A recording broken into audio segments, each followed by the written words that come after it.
like a cat, it was a present from my brother. I read a lot of books, but I couldn't see between the lines. I'll have another cup of coffee if you don't mind.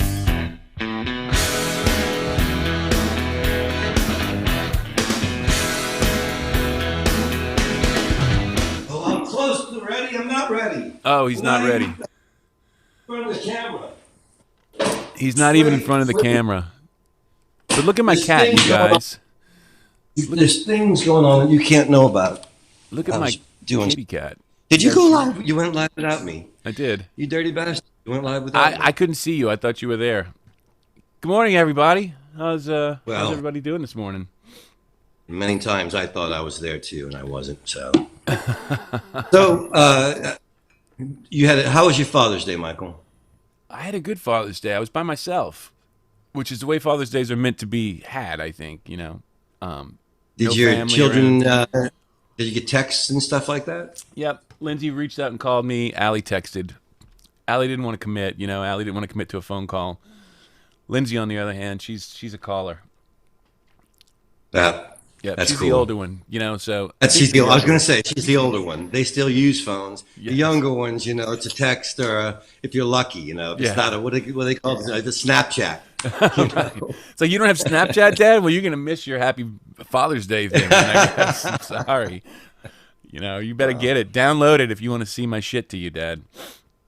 Yeah. Well, I don't have any kids, so I didn't have any Father's Day wishes, but I did think about my mom because I didn't have a dad. My father died when I was 5, and I spent a little time thinking about my mom. She was a really tough old broad, but she taught me some things. And like late in life, we always had kind of a rocky relationship. We got along, we didn't. That's how it was. And late in life, I went to go see her, and I said, "Hey, Mom, I just wanted to thank you." At the time, I was in the tour bus traveling around the country. I was digging my life. I said, "I wanted to thank you for not splitting on us when Dad died. I was just a little baby, and you had a house full of kids, and I don't know if I could have taken it if it was me. I might have split." And she said, "Well, son, that wasn't for you to figure out. That was for me to figure out. Your life's for you. Figure it out, son." Right. Good mom. That was great, man. She was a tough old broad, but that was great advice. It was. I know we're all kind of in our own, I don't really want to go into what it was, but yesterday. Hey, Mike, why do you sound like Darth Vader? Do I sound like Darth Vader? Yeah, there's like a thing in your voice. Huh. I don't know. Some kind of distortion. Doesn't he sound like Darth Vader, y'all? You guys think I sound like Darth Vader? Where's, which one is going live? It's weird. There's like I don't know. Maybe it's just my computer and nobody else hears you like that. It could be. I'm not going to say it can't. Let me turn this one down. Maybe that's why, because I'm sending this one to you, and maybe it's just loud. Maybe now it's a little less distorted. Who knows? Is it better? It's better. So we won't let it get away. I was gonna talk about. I spoke to one of my daughters yesterday, and although I don't want to go into it, I found out that my youngest daughter has some stuff going on in her life that she hasn't told me about, that I'm not supposed to say anything about, and just one of those things. Then you aren't saying stuff. No, I won't say what it was. I'm just saying that it's interesting, like you were saying, you got your own life to figure out. My kids are old enough now to sort of be going in their own directions and doing their own things, and mommy and daddy aren't really useful as they used to be. Well, that's the way it is, man. It's the way it is. You create little people, so you create little possibilities. And you just have to watch them, let them go where they're going to do and do what they're going to do, and it's just like. Well, how old is she? 21. She's going to be 22 this year soon.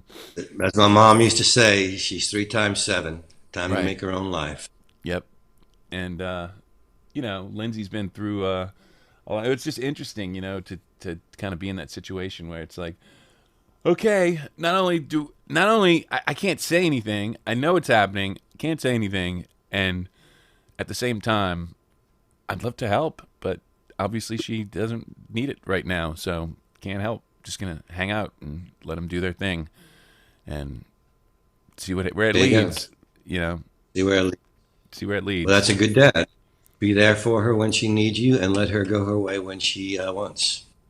Yeah, you don't really have many choices, when you're having kids, right? Except when they're young, then you can tell I them, wouldn't sit down, know. do this. Right. I'm so stress-free on Father's Day. It's such a great thing for me, you know. Yes. I'm sure there'll come a time when I wish there was some, you know, there's been like moments in my life, I'll be honest, like Scotty Moore, you know, my friend Scotty, he's a great guitar player, he's a director. And his son Max is probably like 20 now. And I've watched him grow up. And as Max grew up, he became an amazing talent. Like he sings just like Scotty and plays even more instruments than Scotty. And he's tall and incredibly good looking kid. And when he comes home from college, he and Scotty jam together in the local, you know, pizza place. And I was watching him one day when I was up that way, and I thought, no, if I could have had a son that I could jam with, that would have been pretty cool. You know, like there's no guarantee that you would have had that son. But if I could have had a son that I could jam with at gigs, that would be pretty cool, you know. So I feel good for Scotty Moore and Lucas Nelson, and you know, you know, there's once or twice there's been times when I thought, but mostly I thought I didn't have a father. I had no clue what a father was supposed to be. I didn't have particularly great parenting. I didn't think anything I knew about parenting should be passed on. And so I let saner people have children, you know, or so I thought. Having a shitty dad actually, I think, might have made me a better dad in some ways because, you know, I did have a completely shit dad who, you know, just was he not only was he was just a bad guy, not on top of just being a bad dad. He was just a bad guy. Wow. And I don't know. Just interesting to like being at that young age. I think I'd learned more from my grandfather, you know, and the way that grandfather took everything seriously, and you know, I was raised by him a lot more than because dad was never around. You know, it's funny. I've known you so long, Mikey. I've only ever heard you talk about your mom and your grandfather. I've never asked about your dad. He's a shit. He actually reached out to me on Facebook for my birthday, and so I was like, you know, I was nice. I wrote him back, you know, hey, you know, what are you up to? But you know, the guy's still a shit. He's still a shit. He changed his name on Facebook, and I can only imagine it's because he fucked something up, and he can't use his real name or something because that's just him. Oh my God!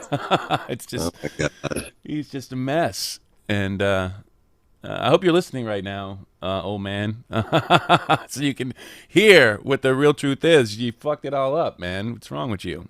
Well, he didn't fuck it all up because here you are. You know, this is true. If nothing else, he inspired me not to be. He inspired you to be a good dad, and you were a great dad to 3 kids. You know, and we're all still close. That's a nice thing. Me and the kids are all close. And you've seen the world with your art and your music and your skills that you developed yourself. You know, so hats off to you, Mikey, on Father's Day. Thank you on Father's Day. So Scotty Moore is a director too? Well, that's his main gig, you know. Really? Like I really, as good as he is on guitar and writing songs and singing, he's actually, his breadwinning gig is that he's a director. He makes me mad. Yeah. I know when somebody's talented in that many areas. Right. That's he makes ridiculous. Me mad, man. I mean, like, he's a really good director. That's how I met him. He was directing a documentary on Daniel Lanois back in 1989, and I had been hired as his PA. So I go to the airport all nervous to pick up the director, you know, and I'm looking at the concourse, watching everybody walk, and all of a sudden here comes this guy with long hair and sunglasses and a guitar, and I go, that's my man. And he walks up, and he looks over his sunglasses at me, he goes, Paul? I go, yeah. He goes, is your guitar with you? I go, yeah. He goes, let's go to the hotel and jam. Oh, dude, that was what we did awesome. the first day on the film job. You know, we sat in his room until Lanois people called and said, okay, they're ready for you. And so that was our introduction was music. And then we just stayed friends ever since 89. And he's directed a lot of stuff. In fact, his wife, Claudine, who is utterly beautiful and inside and outside, during the pandemic has been the voice of all the award shows, the Country Music Award shows. She's doing the Daytime Emmy Award shows coming up this week. And so it's been fun. I get to hear Claudine's voice doing all these award announcements and stuff. She's the one of the ones with that incredibly upbeat voice. Coming up next, the award for she's got a great TV voice. Yeah, it really awesome. Does. You know, that's awesome. Anyway, so as talented as Scotty is on guitar, and he's going to be coming in at French Quarter Fest actually to play with me and my band. No kidding. I don't think I was supposed to say that yet. I didn't say that. We're not there at French Quarter Fest. Line up. Right. If I get a slot at French Quarter Fest, he's going to come in and play in my band. What about Jazz Fest? Do you know if you have a slot yet? If I get a slot at Jazz Fest, he won't be there because he has to direct things and make real money. Gotcha. Gotcha. And although Jazz Fest is very kind when they pay me if I get the gig, Scotty, will make in an hour what I'll make in a month. Like Michael was saying, the band doesn't have flying people in to the gig money. Michael put that very well. No, we do not have flying people in for the gig money. Right. Yes.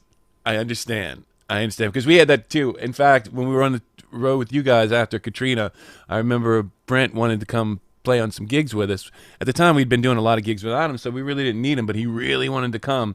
And we're like, all right, fine. You want to come meet up with us in wherever the fuck we were at, right? So he flies in. He lands, and he's not on the ground 10 minutes, and he's like, you guys got my per diem? Per diem? Dude, wow. We told you we have no fucking money. You're here for nothing. You'll eat when we eat and what we eat, but what the fuck? Were you not listening? Where's your fucking per diem? Are you out of your mind? He was used to traveling with Edwin, right? Yes, he was used to traveling with Edwin. But we told him, coming out, don't worry about it. There's no money. We're just doing this because, I think, you guys were paying basic opening band shit. What is it, $250, $400 a night, something like that? It wasn't great. But it was what it was. Everybody made it, when it was that kind of thing. So. Right.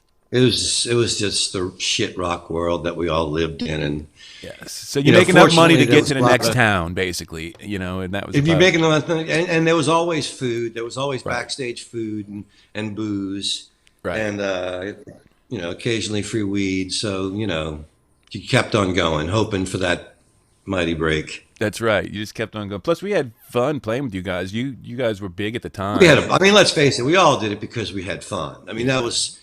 We all say, we wanted to be famous. And sure, as old guys, you would have liked to have been famous because then you'd have money and you wouldn't have to worry about being poor. But we did it. The primary source of doing was the fun. Yeah. Can we make it as fun as possible? Yeah, I remember. And we did well in front of your crowds. It was always something where it just seemed to work. It wasn't like we were like, they're like, what the hell are these guys? Y'all were pretty spontaneous. And Skeets, of course, his energy on stage was equal to Fred's in a very different way. Right. Skeets was all positive, beautiful, bouncing off the walls energy, and Fred's was very aggressive and challenging energy, and so they played well together. Yes. I think they brought out great stuff. Isn't it funny that they didn't get along, even though they really worked together well as far as playing off each other? They just didn't. Neither one of them got along because it just wasn't in the cards. Fred got along with very few frontmen. Right. His drive was such that he wanted to be where that guy was. Right. And even when the guy's opening for him, right? It's like it's still. Man. If the crowd is doing well, he was like he had a problem with it. If he did not like an opening band doing well, man. Right. Man. In fact, I remember we did about 4 gigs with you guys, and Fred was like, "Man, I can't have you open. You make me work too hard." And he just came out and said it because we're not going to be giving you any more opening gigs. Yeah. You make me work too hard. And I'm like, dude, just share the wealth. They love you. It's not like they're not there for you. They love you. They fucking, half of them are out there screaming Fred. So what are you worried about? That part of it I never really got. I was always and still am about sharing the wealth, even though I have not much wealth to share anymore. Right. But when I did after the hurricane, when I still had some rock and roll cachet to spread around, I spread it around. When I had 9 lives, opportunity and money to spread around, I spread it around. You certainly did. You've always been good about that. You even called me in on that. And I was out of town, and you were like, "Hey, man, come do a song."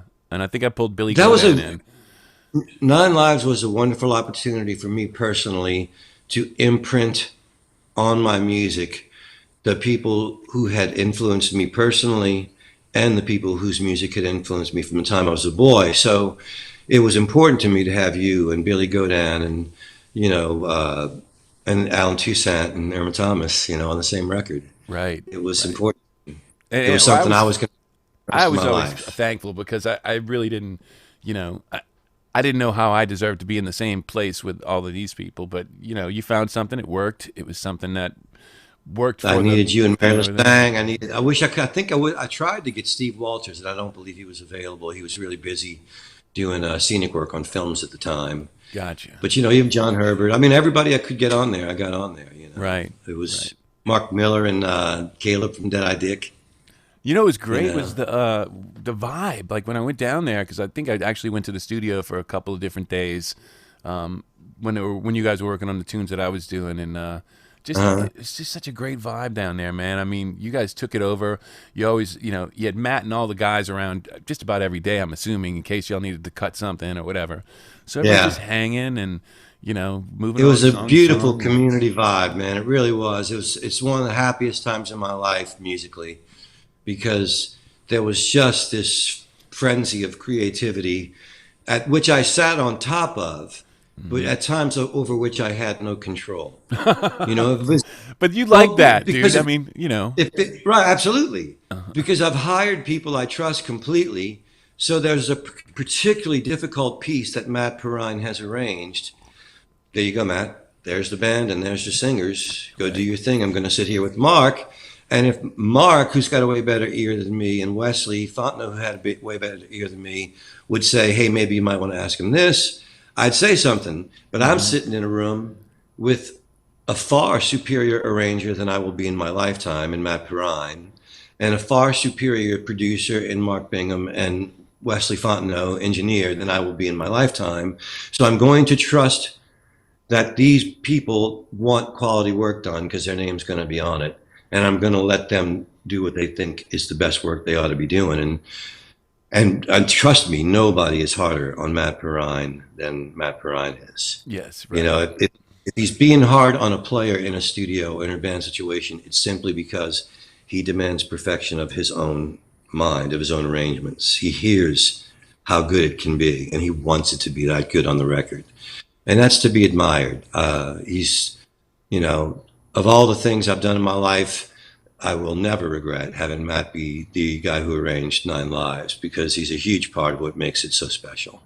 I remember when I first met Matt, I was playing with Mulebone, and he came and sat in on a few gigs playing bass. And the one thing I remember, now we're just playing rock songs, basically Mulebone is, we're playing like Black Sabbath licks, and Mark's getting his thing off and doing his crazy trombone, and it worked. It was a really fun rock and roll thing but Matt would pick bass notes. This is the bass. Now the bass has to be holding down the bottom, but he would find notes inside of there that I'd just never heard these intervals before that made it so fucking heavy. I would be like, God damn, Matt, what are you playing underneath there? And I mean, Benji came back. Benji's a great bass player, but Matt just he's like cinematic with the way that like he can really decide what color and everything. And with control, like with complete knowledge of that's what he's doing to the song. Oh, absolutely, yes, he knows what he's doing, and it's and also like loves music as much as I do, in the way that, like, I just wrote about recording the song Jump Out Boys. And I turned to him, I said, we're going to do Jump Out Boys. And he looked at me and smiled, and he says, I don't want to play bass. And I looked at him, I was like, what are you, pulling something on me? And he goes, you need to get Mary. And he didn't even say her last name. He just said Mary, because we both knew Mary LaSang. He goes, this song rocks, and you want somebody that's just going to rock it, and Mary's going to rock it. And I remember he and Alex watching her play, and Matt turning to Alex and just going, how do you think she does it? Like that this thing that a great rock player has. And he's a great enough and smart enough bass player to look at it and go, because he wants it all. And he goes, how does she do that? Because I want that too, But you can't have that. And that's cool. Because here's the thing. I He's figured too it out. sophisticated to play. Yeah, and being a producer type myself, I figured out, I mean, there's a certain line that you get past as a technical person that you can't go back from. I was playing with Mary and Sonia and Linda Boley, great drummer from Georgia that Sonia brought in. And Alex and his band were opening up. Now you're talking Carlo and Matt Perrine and, great. The best players in town are in Alex's band. And so they are just rocking, They're playing Alex's songs as well as they can be played. And Mary and Linda and Sonia are sitting at a table together, and they're all huddled and they're looking nervous. And I walk over and I go, what's wrong? And Sonia looks over and she goes, these guys are really great. We have to follow them. I said, they are really great. They're one of the best bands I know. And they play art rock. We fucking rock. That's all we do. Right. It's going to be fine. We're going to be fine. It's going to be fine. When Pete, Skeet is he's an interesting guitar player because he never learned it when he was young. He came up on it later, and he's Do mostly you a mind rhythm if I player. just call him? Do you mind if I just call him Pete for the rest of his life? I'm sure he'll be pleased that I told him. He goes, you started this shit? Great, thanks. People used to think we were Pete and Pat for a while. It's like, who's Pete? Which one's Pat? Anyway, but he played guitar. You know, he's an interesting guitar player because technically he's not a great guitar player, but he has something, and he has an energy. That energy that's him comes out in his playing. For better, so Right. you know, and I would tell him all the time. Well, to his credit, he took lessons from John Rankin. He did. And he went from a really primitive player who was occasionally in the way to a guy who understood exactly where to put his primitive style of guitar playing. Yes. You know, he became a really good, strong rhythm guitar player. And you know, Peter Holsapple put him in his band. I don't know if you remember that or not, but the little the band that he had going, the little rock band that he had going for a minute before which he moved. quite honestly, about as high praise as you can get. Exactly. in the rock And I was trying to world. explain to Skeet, and Skeet's like, he just hired me for my voice. I'm like, no, we've talked about it.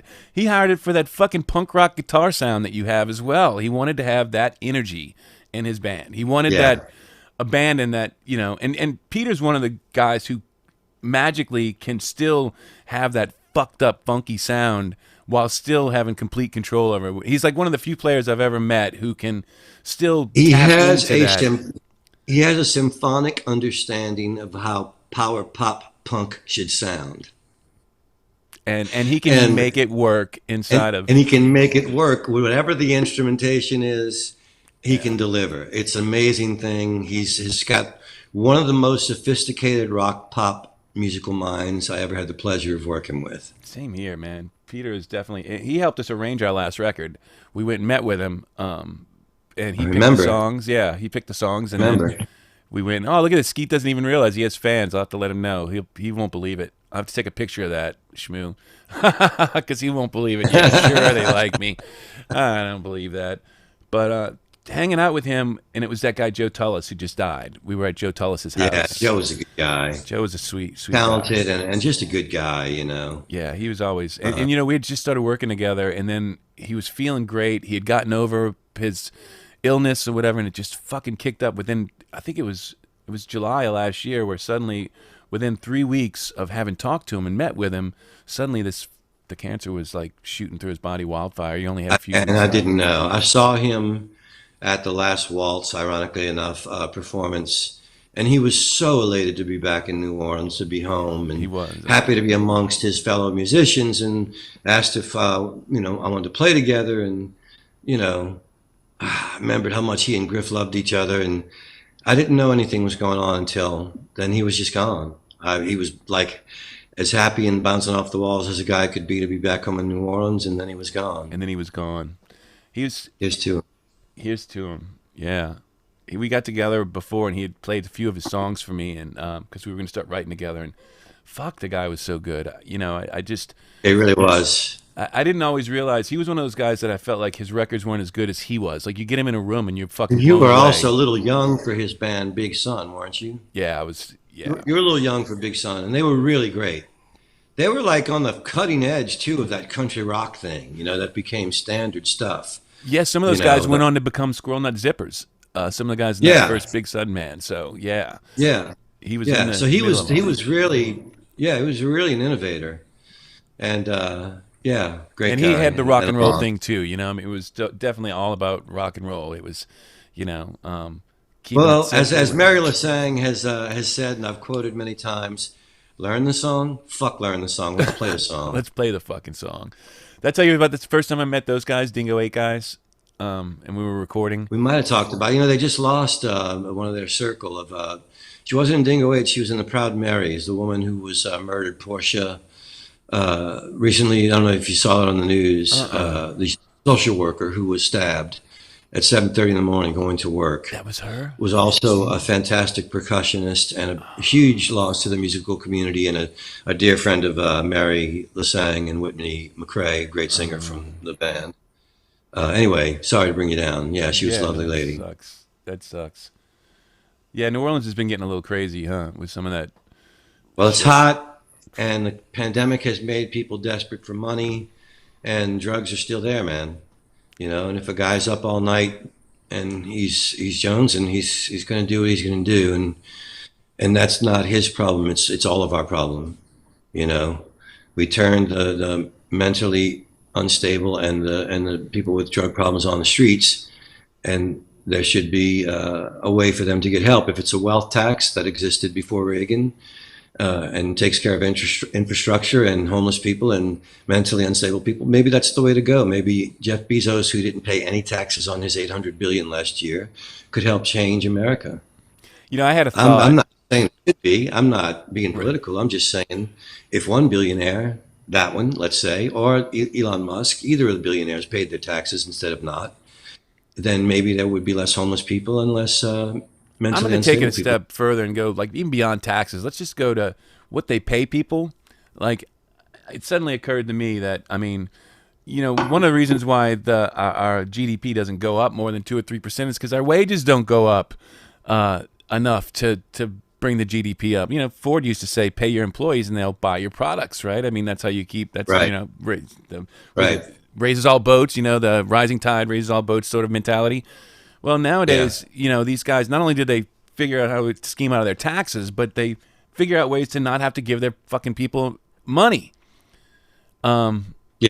Instead of shooting himself into space. I'm not sure what that means, but Well, he's going into space, Jeff oh, Bezos, Jeff Bezos, right. Sorry, yes, him and and he's raffled off a co-rider for $25 million. And again, turn that money over to some people, some doctors that are desperately in need of helping the mentally ill.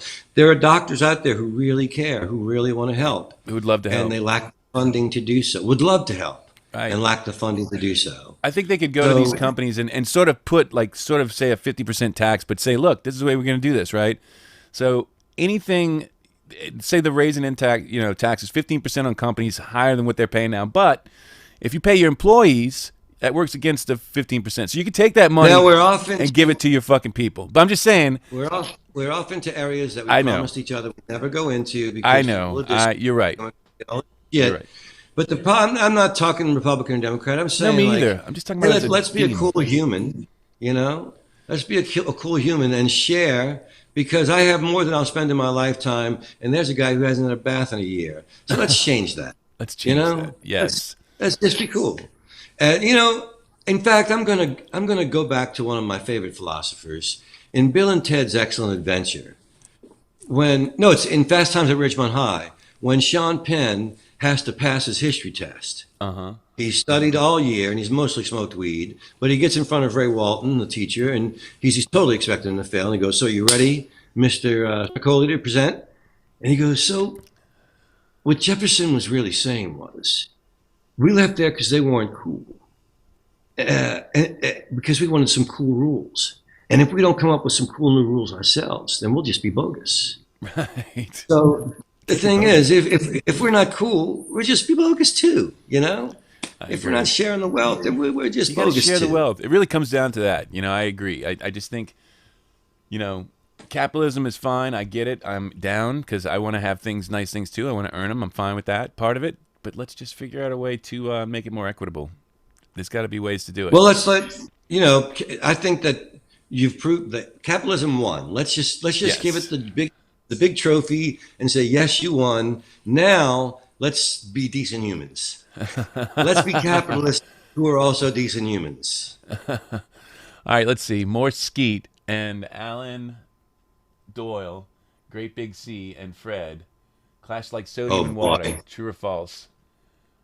So What? Alan Doyle is he? She had mentioned him earlier about something with Fred and Alan. Let's see, Bear Well, Jr. I think. he's a type of Canadian that is called a Newfie, and they are from Newfoundland, and they are very proud of the fact that they are not like the rest of Canada. They are a tough tribe, and they're fishermen, and they're ready for a fight. And we tried to make friends with those guys, but they really just wanted to fight. And I don't know that Fred added to it or not, but I know that I couldn't change it. Like I don't know what his interactions were with Alan. I know that Alan never warmed up to us, even though, you know me, I reach out to all the opening bands. I want to play some video. I want to jam a little bit on real music. I don't want to play rock and roll stuff. What are you into? And it wasn't like that with those guys. They were very standoffish. And I heard from other Canadian bands that that was typical of bands from Newfoundland. Now, I don't want to stereotype bands from Newfoundland. That's the only band. Great Big Sea was the only band I ever toured with. But they weren't friendly to the point of, I would say, being aggressive. And I don't know if Fred had a part in that. If Shmoo knows, maybe she can enlighten me, and it would clear up something about that band for me, because I never understood why they didn't like us. If she knows, she can say it right here on the show in public, or she can text me in private. I'd be Well, glad to she said know. her great big theory was that Alan and Fred clashed. I'm almost certain that they must have clashed backstage and on stage. I think that Alan had a similar stage presence to Fred in that it was very aggressive and demanding of his audience. And they maybe just instinctively didn't like each other, like animals that are similar don't like each other. I don't know. Yeah, I know that it they was were a both band that playing we the never. alpha male business, probably in some sort of, you know. Yeah, like with the Bare Naked Ladies, it was always fun. They came down and opened up for us before they were anybody, and they were just the nicest guys. And they stayed nice when they got famous, and they took us on many tours to help us out. Just the nicest bunch you could meet. Hootie, nicest bunch of well raised, loved by their mom and dad's guys you could ever want to meet, and took us on the big ride after they got famous. It wasn't like that for those guys. They didn't we didn't connect. There were some bands like that. For the most part, it was fun. Matchbox 20 started out as a band called Sweet Tabitha, I think, Uh huh. and they opened up for us at a place in Columbia. Name I don't recall. Mark Bryan would certainly know from Hootie. And then years later, when Matchbox 20 was a huge hit, we were playing this big festival in Hawaii, and we were playing the Hard Rock that night. We'd played the festival, we were playing the Hard Rock, and Matt Thomas was there from Matchbox 20, drunk as a coot, and comes up to me and he demands that I drink Jägermeister with him because I got him so drunk on Jaeger in Colombia when he was in Sweet Tabitha. I'm like, look, dude, I never drank Jaeger. It was Griff or Fred. I mean, Griff or Steve. Those were the Jaeger drinkers. No, man, it was you. So for a night in Hawaii, I had to get disgustingly drunk on Jaeger because someone confused it with Griff, which could only happen if, by the way, you were drunk on Jaeger, which he was. Right. Rob Thomas. Rob Rob Thomas. Thomas. I That's said, right. Rob Thomas. yeah, he insisted it was me, and I know it had to have been Griff or Right. Steve. One of those guys would have insisted that a young boy who opened up for us drink some Jaeger, whereas I would have been nice and said, "Do a shot of whiskey with me, kid." Right. But Right. I drank the Jaeger, and I did their penance for them, which, by the way, neither of them appreciated. Didn't you recommend that book, So You Want to Be a Rock Star or something like that to me? It was the one by that guy from Supersonic or something that he'd written. Was it you that recommended that book to me? No, wasn't me. Wasn't me. That's a story. It's a Although, guy who's in that that band that had the one hit, and they were just on the cusp of making it and never did. And he kind of wrote a book about the whole experience and ride, yes, the ride, ride. the changing of the Have you? A&R people and the all Oh the whole yeah. fucking Well, we were out with the A&R guy one night somewhere in the Midwest. He takes us to this big fancy restaurant, and at the time, Everclear had a big hit. And when we that's the name leave, of he that said, band I was thinking. But go ahead. Everclear. And when we leave, he goes, laughing, don't worry about the price of this meal, guys. I'll just charge it to Everclear's account. And they all laugh. And when he leaves, I go, you stupid fucks. When Everclear's in town, he's going to take them to an even nicer restaurant and tell them he's charging cowboy mouth. Right. Well, I will say this about Everclear. When I was touring with Dash, before I even joined you guys, we're playing this little fucking gig in Ohio, and it was like a school. It was at a school. It was like I don't know how the fuck. Betsy was our booking agent. Some of the gigs that she got us on, I don't even know how the fuck she found. Remember Betsy? Nissan? Yeah, man. She can Yeah. pull off some gigs, man. Dude, I don't even know. We're playing this fucking school. I don't even know. It's like, what is. Anyway. But I remember there wasn't more than like maybe 20 people there that night, between us and Wow. Everclear was opening. And it was, but I think it was one of those kind of events, whenever you had something like the college or whatever like that, it was part of a budget that they had. So it didn't matter if people Right, came. right. So it But paid well. it paid well. And so anyway, we're watching this band play and they're just local band, right? They live in the town or whatever. And fuck, I just loved the guy's voice. I thought, man, this guy's got a great voice, and the songs were what they were. They were still young, figuring it out. But I remember they were one of the few bands that I actually would have bought their CD because I just thought the guy had a really cool voice. And then sure enough, I hear him on the fucking radio, 5 years later, and it's like, I know this voice. Oh, that's that fucking guy. Oh, no shit, that's that band. And I don't remember what they were called at the time. I don't think they were the same band, though, because they had a few different, they were very diverse. They had like an Asian guy and a girl, and there was just, that's one of the things I always liked about them, at least, because they seemed like a bunch of friends. Yeah, actually, we played a festival with them. They were nice to me. I mean, Yeah, they were cool. They were really down to earth. And yeah, they were down to earth. Yeah. Guy had a bunch of hits too. I mean, geez and Pete, for a minute. I liked his voice, which of course meant that Fred hated him. Of course. Plus, he's such a different singer than Fred. I mean, the guy's more of a attitude singer, and had a great rock and roll voice. Where Fred had more of the. Yeah, Fred admired Stephen Page's voice from Bare Naked Ladies because of that operatic quality that Stephen had. I mean, he was an incredible singer. Right. I don't think he was style. Huh? Yeah, completely different style. Right. But Fred does admire that style. He loves musicals. He admires that style of singing, and he's aped it before. He's more of a, what he is, a bellowing rock singer, like a Meatloaf. Right. In fact, Meatloaf's probably a good, because Meatloaf had such a great voice and powerful voice and a pretty good range, and that does, because Fred has a good range for the size. For him to be able to get high like that and still have that chest voice quality to it, there's. Yeah, it's very similar to Meatloaf. Yeah. But man, the good old days, huh? Traveling around in a fucking van. Yeah, I've told Allison because we dated when we were 19, and then we went our separate ways because she wanted to have kids and I wanted to see the world with my music, and it worked out for both of us. But I've told her, like, while she had 2 kids, she went back to school and got her master's so that she could get a better job and give them a better life. While she was living that responsible of a life, I was going to sleep on the floor of a 15-passenger van with my face about 5 inches from the metal bar of the seat, knowing that if the guy who was driving fell asleep or had had a few drinks, I could die tonight. So you would go to sleep and you would just go, okay, so I might die, but I'm really tired, so I'm going to sleep. If I die, I fucking die. Right. At some point, you get tired enough to go, fuck it, I don't care. I remember hotel rooms that were so disgusting because, like I told you before, I used to sleep on the floor if it was the other guy's turn to sleep in the bed. There were hotel rooms that were so disgusting that I couldn't sleep on the floor. So I would I would clear off the dresser, and I would put the spread on the dresser, and I would sleep on the dresser for that night. It was the least disgusting place in the entire room. I was remembering this story about Hokey the other day. So I don't know if you remember Hokey, our bass player. He's kicks. He's nuts, right? Hokey's a very responsible guy. Despite his reputation, he's a very responsible guy.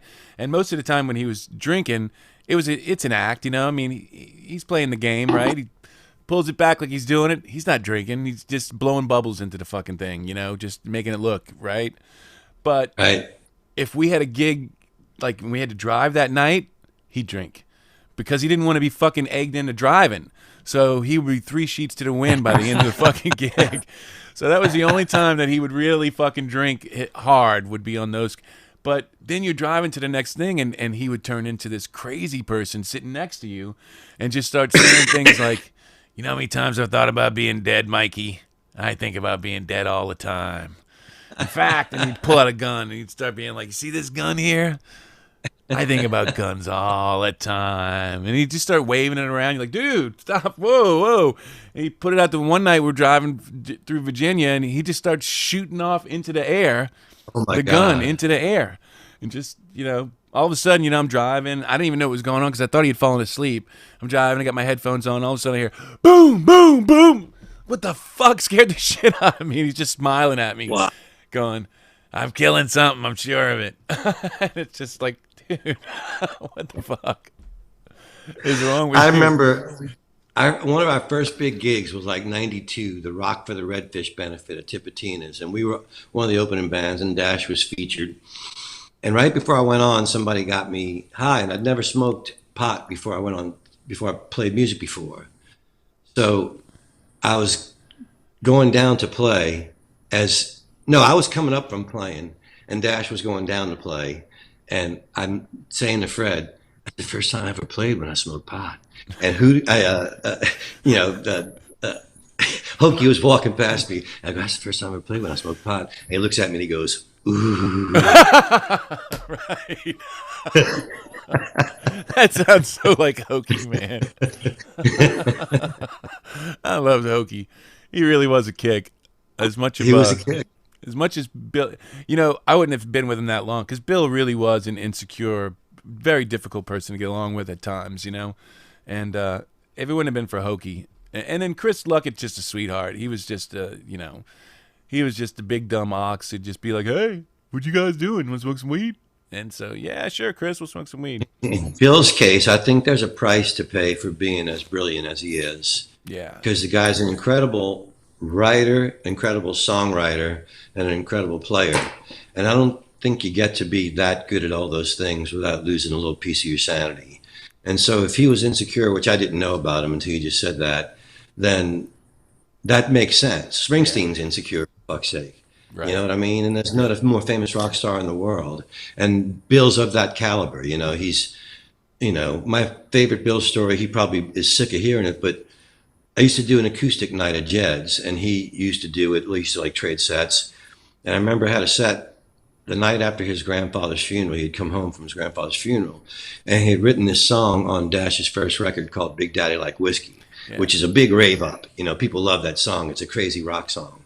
But the fact is his grandfather died of cirrhosis of the liver, and he did that song in his honor as a slow acoustic number. Right. And it was absolutely incredible. It's like one of those musical moments I'll remember for the rest of my life. That said, oh God, this guy, this wild guitar playing guy that I've known before, he transcends that. He's an incredible songwriter who understands the depths of human pain and can turn it into song. Yes. And he happens to be a badass guitar player who can, rave up a room too. The thing that was amazing to me about Bill was, and he told me this one day, and he actually made me better at some things, but he could play anything. Like literally, he'd never touched an instrument before, but he explained to me, it's just like, he goes, I know what it's supposed to sound like, and I just go after it. And, he'll pull out a harp, start playing harp like he's been playing blues harp his whole life. I'd seen him pull, he did some kind of stringed instrument this one time, like a violin kind of thing. He was playing this little solo, whatever, fiddle kind of thing, right? Just picked it up, started doing it. He felt around for a minute and just kind of figured out what he was doing. And then next thing you know, he's just playing. And I'd be like, damn, Bill, I mean, how do you do that? He goes, it's just music, man. He goes, just, you know where the notes are, you just do it. And That's incredible. The bassist for Bella Fleck and the Flecktones, Victor Wooten. Do you know him? yes, He's Victor got a Wooten's an book. amazing bass player. Yes. Do you know his book, The Music Lesson? Uh-uh. That's exactly what the book is about. He sort of bases it. You can tell he's a fan of the book Illusions. I don't know if you ever read that. but Yes. that's What incredible. a great book. So in Victor's book, he's playing scales, and he hates practicing, and he hates scales because they make him fall asleep. And he wakes up, and there's a guy in his room that's a long-haired, blue-eyed stranger that's wearing a jumpsuit and carrying a skateboard, and he says he's going to show him how to, show him about music. He says, "You're going to teach me?" He goes, "No, I don't know how to teach people. I'm just going to show you what I know about music." And he goes, "Well, I play bass." He goes, "That's your problem. You play bass, you don't play music." And in the course of teaching him, the guy can play anything. And he asked him, "How can you do that?" And he goes, "Because you think of it as playing an instrument. I just think of it as playing music." And Bill really It's a did great think book. about it that way. Yes, Bill really before, and this is back in the 80s, You can early tell. 90s, so You could tell that I was always knocked out by his playing. yeah, he's got You know. so much fucking attitude in his playing. His guitar playing is like, it really was like a razor. They talk about, things that sound like cut like a knife. His shit sounded like it cut like a knife, Yeah. Well, he spoke through it, man. He Yeah. spoke through it. And it was mostly He a had lot a of lot of anger rage. and shit that I wish I could get out the A lot of same rage. way. Yep. Yeah, a lot of rage coming through that guitar. Yes, there was. It was pretty amazing, to be able to put that out there. And I did think that, when Fred was with them, there was, they did have there was an over the topness. I mean, Cowboy Mouth was a very different thing than Dash Rip Rock with Fred. Because Fred has a tremendous amount of rage in him. Right. And so their rage together, along with Hoki's both affability and wildman capabilities, was a perfect storm. And that version of Dash was a pretty rockin' version of Dash. When Fred came into Cowboy Mouth, the one thing I asked him was, you can rant all night long, just don't make it negative. Right. That's Dash's thing. They own it. That's theirs. Rant about being positive, man. Make me feel good about playing. Make me feel good about standing there listening to you. Yeah, let's don't And he bitch. was Let's able, yeah. yeah, he was able to do that most of the time. And, you know, like I said, we had a great time in the early days. We Hmm. really liked that we were doing something, that we were sort of creating something as we went. And like I say, he was sort of he was incorrigible. He would do anything. So there were times when I would turn my back to the audience and go, surprise me with a big smile. And he would smile back and go, fuck you, knowing that he had to do something outrageous that might risk his life, but that's going to get it rise out of the audience. But more importantly, he'll come back and go, how was that? And I'll go, that was awesome. Yeah. You got me again. You surprised me. Yeah. You got me again. You still surprise me. Yeah, especially the early. I remember the early tip shows and stuff. Even for Dash, were always such a big thing. You know, I mean, because we all played Jimmy's, and Jimmy's was Jimmy's. But then, you know, a couple times a year we'd all play tips or whatever. It eventually became House of Blues, and those were always the big special shows that we, you know, put a little extra Yeah. out for, a little bit, you know. We had rafters to play to. It had rafters to play to, right? I remember him jumping off the fucking second balcony a few different times, and it became a thing for a while, right? For about a year and a half, it's like he had to do it every fucking show. Jump Oh off the man, I rafters remember till he hit his this head. one time. Yeah, it was one time he had climbed out. It was Christmas show, and even though he's never been a small person, he felt the need to pad his Santa suit with some pillows. So he's dressed as Santa and he climbs out on the rafter that's got the basketball goal. And he's done this before. And he's jumped and the crowd has caught him and he's come back to stage. And I'm on the drums and we're playing Jenny Says and he's dressed as Santa. He's got the beard and the hat. But he doesn't take into account that the white pillows have obstructed his view. So when he calls the crowd in to catch him, they get to their normal spot and he can't see him because of the pillow. And he goes, get back a little. And they're like, yeah, I don't know. And he's like, get back a little. I don't know. So when he goes out and he flips into the crowd. Well, they only catch the back end of his body from like his mid torso down, and his head goes boom to the floor. Right. Because he had moved them out so far because of the pillows, he couldn't see that he had moved them out of range. And they did their best, but they couldn't catch him. Well, we didn't see that he hits the floor. You know, we're used to Fred doing crazy shit, so we're just down, then go down, down, down, then go down. And all of a sudden, I'm like, where the fuck is Fred? Down, down, down. And all of a sudden, he pops up, and he's like staggering, holding his head. And he makes his way back to the stage. He goes, I was out down there, man.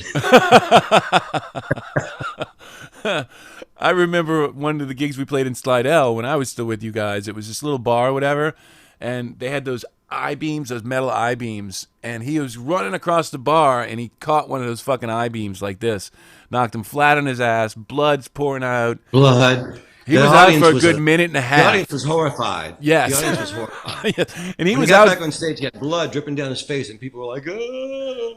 You guys stopped and everything. It was like one of those moments where you actually stopped and like, you know, we're trying to, you know, smelling salts, waking Fred up, whatever. And all of a sudden he's like, jumps up. I'm all right. I'm all right. The adrenaline and whatever, right? Makes his way back up to the stage. But yeah, that was one of those, because he was out. He's always had that physically self-destructive streak, like long before Cowboy Math, when we were in the Backbeats together. Remember Lucky Dog from Dash Rip Rock was in the Cold. And the Cold was the biggest thing that had ever hit New Orleans. They could play 5 times a week to 1,500 people a night, and they would show up. It was an amazing thing. So we're opening for the Cold, and Fred was only like 17 or 18. He was just out of high school. And Chris Luckett loved him because he was such an animal, you know. And Chris used to play football. He loved the physical part of Fred's drumming, you know. He loved that he was such a nut. So we just played a killer set, you know, and Fred's all over the fucking place, and we get backstage, and there's Chris, the first person to greet us. And as tough as he was, he had that high voice, you know. And he goes, right. Hey, Freddie, that was a great set. And Fred looks at him. He's still got all the adrenaline. He looks at Chris, and he punches the dressing room door. And Chris, you know, he's a football player. He fucking loves this shit. He goes, yeah! And he punches the dressing room door. And Fred's enraged. He can't believe this guy's going to try and outdo him. He reaches back and punches the dressing room door harder. And Chris is like, yeah! He's getting pumped up for the gig, you know? Like, he hits it harder. By this time, Fred can't fucking believe it. His eyes are like wild. He can't believe this guy's trying to outpunch him. He reaches back with all of his might, and he puts his fist through the fucking door. And Chris just goes, hey man, I can't top that. And so they go and do show to 1,500 people, and we head uptown to the club to play from midnight until 5 in the morning. Jesus. And Fred the whole night is like, man, my fucking hand's killing me. And harmonica player John Herbert, who growing up around the corner from, was like, shut up, you little crybaby. You fucking want to get in the punch in the door contest. You're playing this fucking set. God, my hand's killing me. Dude, we only got 3 more hours to go, you know? He goes to the doctor the next day. He had broken his fucking wrist. Oh, Jesus Christ. But he was such a tough fucker. He had a hole drilled in the cast so he could keep playing the gigs, you know, because we're trying to make it, you know. So he would go to open for the Cold again, and he's got the cast. And Lucky Dog Chris comes up and he goes, hey, Freddie, what happened to your wrist? And Fred goes, well, I got in a fucking door punching contest with you. I broke my wrist. And he goes, oh, man, you were really punching the door? I was just kicking it and making like I was punching it. That's awesome. That's awesome. When we first got back to town, I went and did this gig with Rob and Scotty had put it on. It was this Howlin' Wolf. They were doing a Stones night or whatever like that. So I came and sang a few songs. And long story short, we get there and Chris is in the band. Chris Luckett is the drummer for the backup band. Him and Jimmy Robinson. Cool. Yeah, I hadn't seen Chris in ages. Well, you know, he hasn't been drinking or anything like that. He's out of the biz or whatever like that. Well, he's hanging out with us for about, you know, I guess 45 minutes before the show. Next thing you know, he's drinking again. He hasn't touched a shit in 10 years. He's, I'm just going to have a drink with you guys. It's been such a long time. So we get up there. He's having a blast during the show, right? And at some point during, you know, at some point the thing really turned into a weirdness where some of us with Beaten Path were playing. We wanted to play a few more songs than we were supposed to because everybody's drinking, having a good time. Beaten Path, really? Yeah, imagine that. And so then Luckett is playing cowbell during our set, just having a blast. He's dancing around, playing a cowbell, drunk off his ass.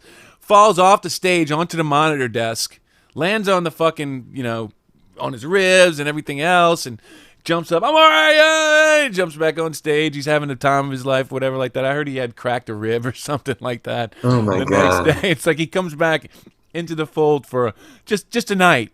Just can't even, you know. It's like, oh great. And of all people to come back with, Beaten Path.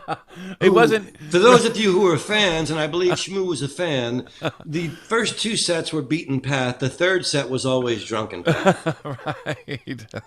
So yeah, he fell off the stage that night. I kind of felt bad for him. I was like, damn, Chris. You know, and I mean, this is when we came back to. It's 2019. We weren't quite Drunken Path anymore. You know, there's an element of Drunken Path that never quite goes away. I'm sure. I was at a gig at the Crossroads, and I stayed till the end. And it took until the very end, until almost the last 3 songs. By the last 3 songs, there was an element of Drunken Path that showed. I was relieved, to be honest, because if there'd been no Drunken Path all night, it would have felt like something got lost in Katrina that was vital. Right, and it made it. It came out. And I don't it think made it. It came out. Ski wasn't there that night, though, right? Pete was not there that night, Right. but you got sloppy enough for the both of y'all. You played a song in a groove that was completely foreign to the song. The bass player and drummer looked at each other like, what? Then just shrugged and went and played with you. It was just like a great Drunken Path moment. It passed quickly. Y'all finished strong. But I was just like, oh, thank God. Thank God there. there's some. Yeah. It can't go away completely. We have to. No. So we hope you guys had fun today. I think we have a guest on Wednesday, Joe Darrensburg. Yes, I'm very curious about this guest. Tell the people and me. So Joe Darrensburg is used to be in a band called Shot Down in Ecuador Jr. I don't know if you remember that band from. I like that band. Yeah, from the 90s. He was the main singer from that band. And he went off to Berkeley and other places, and he lived in Boston for a while and started doing chamber music and went to school. Yeah, and so he's back in town, and they have like basically it's a string, it's a couple of strings. He plays a little bit of ukulele and some drum, and then they've got this other guy. It's very traditional Cajun, like French music, very cool sounding. I can't wait to hear. I hope you have a video to send me during the week so I can listen. I'll have to ask him if we have a video, but I do know we at least have a track that we just cut. So I'll talk to him and find out if we can at least if play they have a it track with we a can end picture. with, that's fine. Yeah, that's what I'm going to talk to him about. And they apparently they're supposed to be big, so, Chris was And we're telling me. not. So what the hell are they doing on our show? I know, I couldn't. And look, he reached out to me. He goes, "Hey, man, if you guys ever want to have us on the show," and I was like, "What show?" And he goes, "The show you and Paul do." I was like, "Oh, you seen that show?" You mean He's like, somebody knows about it besides right? Shmoo? I know. I was like, "Oh, wow, I didn't." Okay, yeah, I'll talk to Paul. Yeah, I mean, why not? So yeah, he's Yeah, very that sounds psyched great. about I'm excited. it. Yeah. Yeah. Plus, he's been And on the Shmoo- scene. Came from Shot Down in Ecuador Jr., which is kind of interesting time. Yeah, in yeah, New Orleans yeah. music. That was a very interesting time in New Orleans because that was the last time when the drinking age was 18, Right. and when the young kids were still sneaking in, and so the clubs were packed with this creative energy, and MTV was still really new, and so each band was bringing their element of MTV to the stage. Style and dress and fashion and music all clashing together to make this beautiful community of misfits. And one of the beautiful things that particular musical genre did was they set themselves up a network across the country, and they would get each other gigs in different towns, like that whole sort of, I guess, it was like bands like Jane's Addiction and Red Hot Chili Peppers and all these before they made it, but they were sort of the new punk kind of punk rock kind of thing that was going on. And so, basically they would get each other gigs all over. It was really a cool thing. So they would wind up playing down here at Storyville or some other little hole in the wall, because you couldn't get, finding gigs in different towns was tough, especially for bands like that, because they had a tendency to wreck places and things like that. So not them, but the fans. Remember the slam dancing bullshit and all that stuff? That you guys actually did a lot towards stopping that, because when people would start that shit during your shows, you'd be like, "Whoa, we don't do that here." I just didn't like it. I mean, I didn't like because slam dancing in general was guys. So that meant that the dance floor cleared of chicks. And I got to tell you, a dance floor, especially if you're like 30 years old, a dance floor full of guys is a lot less interesting than a dance floor full of chicks, just on an aesthetic level. Right. I agree. They're more pleasing to the eye. Much. And then if there happens to be a chick brave enough to stay when slam dancing starts, and she takes a foot or a fist to the face, as an older gentleman of chivalrous times, you go, "Hey, that doesn't look like fun to me. Let's stop doing that." Right. And let's just hang out. If you have, and I think it was Steve Walters who had the idea. If you want to bring back something with energy, bring back the pogo. It takes a lot more energy than slam dancing, and it doesn't hurt anybody. See how long you can pogo. Right. And it used to be a thing. Like kids tried to pogo, wore the fuckers out, man. Pogoing's tough. Well, the other thing about you guys, you had the balls to stop if there was a fight too, right? Because most bands would just sort of try to go drag. on. It was bad for business. Right. It was bad for business. Right. So y'all would just bad for fucking, merchandise. the music stops and you'd point them out and go, "Hey, you two fucking knuckleheads, knock it off, or get the fuck out." Right. Or get the fuck out. If fighting is more to you than music, then great. Go outside and get the fuck out of each other. Have a great time. Right. Have a wonderful night. Just get the the people fuck that out want of to here. see some music. Yeah, they don't take it here. Right. I like that about Cowboy Mouth. I was always pleased when Fred went along with that. And at first it was me stopping it, because he had come from a punk background, and I don't know that he was all that comfortable with stopping the slam dancing. Right. I mean, nobody was, right? People didn't do that. They didn't stop. Nobody did it. Right. But he immediately saw the benefits. He immediately came to me and said, "Hey, man, that's a cool thing because it saves the chicks. They don't get hurt and stuff." And I was like, "Well, yeah." And so he took it over. I didn't have to prompt him. He wouldn't let it happen, and I was glad. That was a transformation for him because he came from that place. Right. And then it made Cowboy Mouth a different experience. Because Dash Riprock did have their share of slam dancers. It was just part of the show. And it's not, it's cool. Right. It's cool. I'm not bashing punk rockers or whatever. I'm saying but then again, in all honesty, there was a lot more girls at the Cowboy Mouth shows than there were at the Dash shows. So that's all I was talking about. Right. I mean, you go to Cowboy Mouth shows, it was mostly girls. And I was like, this is not a problem. And I for one, especially at 30, I liked girls. Of course. Even at 60, I like girls. At 60, I like girls just as much as I did at 30, only it's much safer at 60. Because now I can look at a pretty girl and smile, and all she thinks is, "That's a nice old fella." At least that's what we're hoping she's thinking. That's what we're hoping she's thinking. He knows that I'm not thinking anything. I'm too old to think things. See, I feel the same way. I'm too old to think things, and I'm hoping... You're in your 50s, though. You see, you have to wait. Yeah, in your 50s, you're still a threat. I'm still a threat. Your 60s, you're not a threat. Right. In your 70s, you're even kind of funny. I figured my Gandalf beard says everything. It tells everybody that I'm not interested or care about being attractive. Well, I think for the Comic-Con that is coming up in New Orleans that Luis has hipped us to, you may have to grow a Gandalf look for the, even if you don't go, even if you do it from home, Just just get the because he's going to Gandalf. be in costume and you should be in costume. And, I think my Allison's son, Brian, and his girlfriend, Liz, are going. So if they go, I'm going to ask them to gather some friends in costume. We could have a really big, superhero review day that day. Well, it could be fun just to get a lot of whoever wants to send in pictures that's watching the show, and maybe everybody can watch the show in costume. We'll have costume day. Everybody can watch it, take a picture of themselves, send them in. There Come you on, go. people. You guys wear Okay. your costumes. Oh my gosh! All right. So we've gone over, and now you're stretching your back on the show. Oh, And it's not cool. trust me, it's not attractive. It's not Well, it's attractive. just not attractive. Yeah. No, I no. thought we were just saying that. Remember Belky from Beverly Hills Cop? It's just so not Yes. sexy. Yeah. It's not sexy. It's It's not animal. sexy. It's animal. Yes. It's Yes. It was just kind of animal. it was kind of animal. So, well, you Okay. look good So today. well, thank you for after 51 shows telling me that you have a color thing that can make it look better than the pale monster I've been presenting for 50 shows. Well, Thank you, Mr. Producer. You've looked great for all the shows. You've looked great. that's why we need Shmoo. She needs to be here so she can delegate, make stuff Oh, happen. Shmoo would be cracking the whip, man. She'd have had me colored weeks ago. She'd have the coffee mugs ordered. She'd be turning this thing into a moneymaker in no time. Yes, she would. But she's busy being a mother up in Boston area, so she doesn't have time for two old musicians who make each other laugh. Yes, you do make me laugh. And any rants for today? You got anything that's bothering the old Paul? I don't have Sanders? any rents. I'm still stuck on Juan LaFonta. I really want to find some way to sue somebody so I can have a lawyer wherein I can run my hands through his hair. I just, So you just I want chicks dancing around him while I run my hands through his hair. and then he's gonna take care of you. And he has to say, when I'm running my hands through his hair, he has to say, boom, I got you.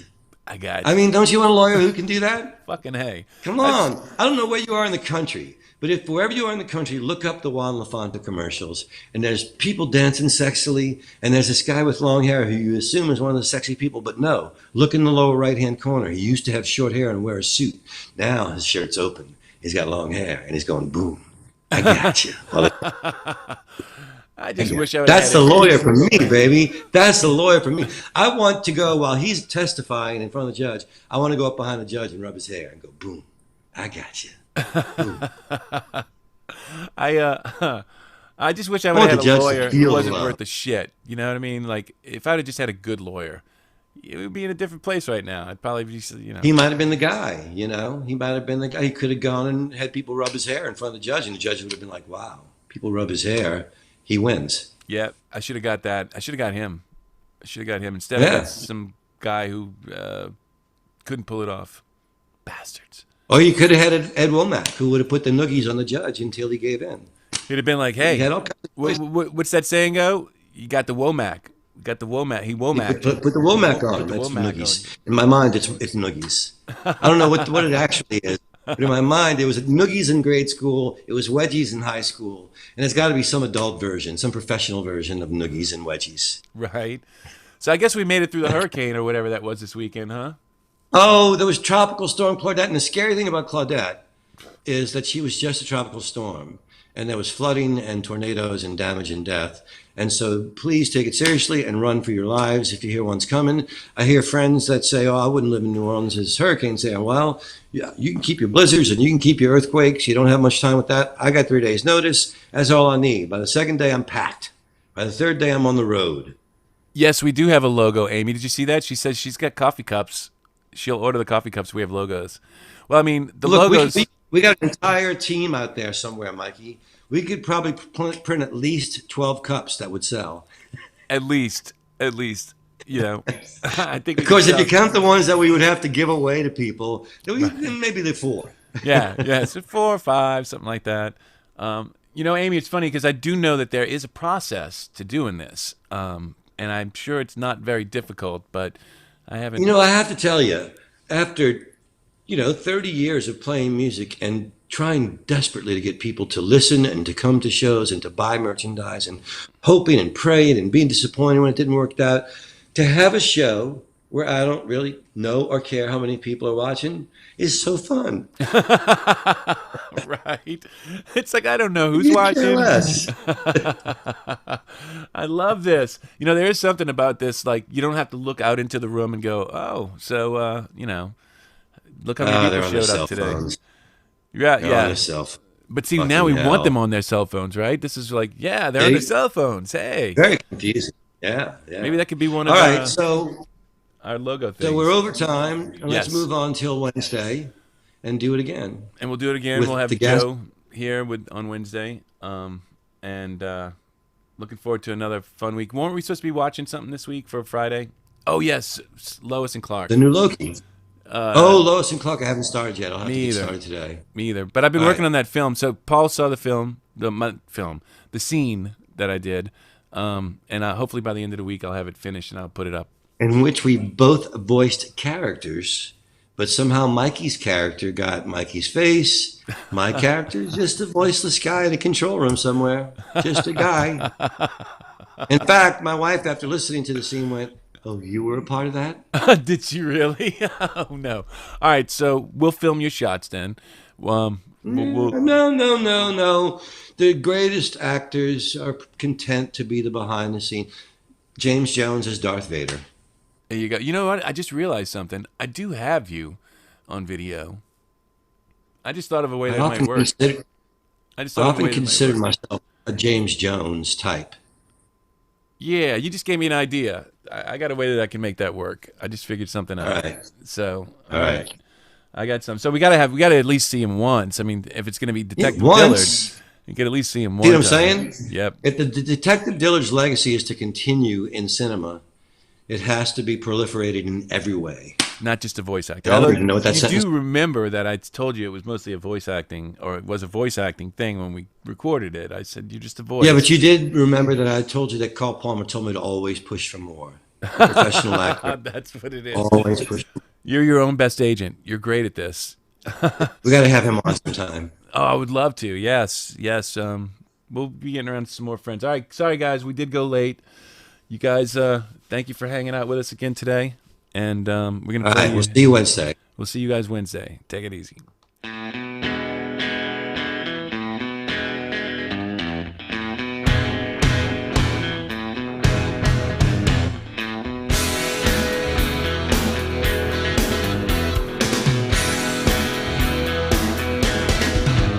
Well, I used to keep my money in a cookie jar.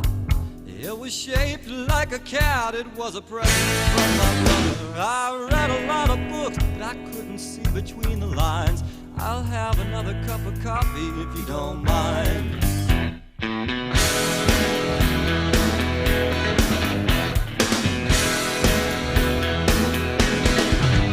Well, her hair is as black as an alleyway, and it used to be red, and it used to be blonde. Truth is, her hair changes color all the time. I'll have another cup of coffee if you don't mind. I'll have another cup of coffee if you don't mind.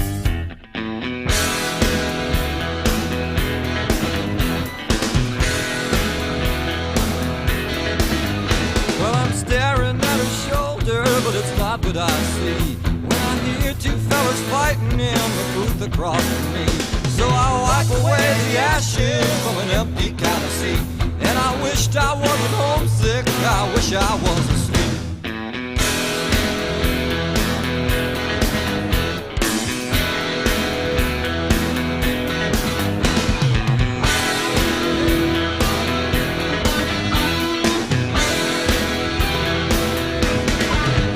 Well, I hold her like a blanket